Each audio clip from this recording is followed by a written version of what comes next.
আসসালামু আলাইকুম এভরিওয়ান, কি অবস্থা সবার? আশা করছি সবাই আল্লাহর রহমতে ভালো আছেন।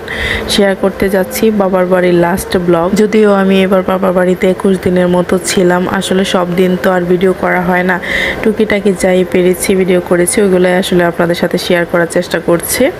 আর আজকে ভিডিওটি হচ্ছে আমি সকালে নাস্তা দিয়ে স্টার্ট করেছিলাম। এখানে হচ্ছে লুচি বানানো হয়েছিল, তো আমি হচ্ছে মাংসের ঝোল দিয়ে লুচি খেয়ে নিয়েছিলাম। আর এদিকে তালের রস বের করা হচ্ছে, কারণ আমি পরদিন চলে যাব, তো আমার সাথে হচ্ছে পিঠা বানিয়ে দেওয়ার জন্য এখানে তালের পিঠা বানানো হবে, যার কারণে তালের রস বের করা হচ্ছিল।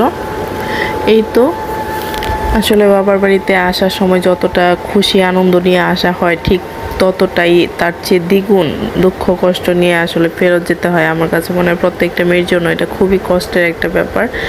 আমার আসলে এর আগের দিন থেকেই খুব কষ্ট লাগতেছিল যে পরের দিন চলে যাব, এটা ভাবতেই খুব কান্না আসতেছিল। কি আর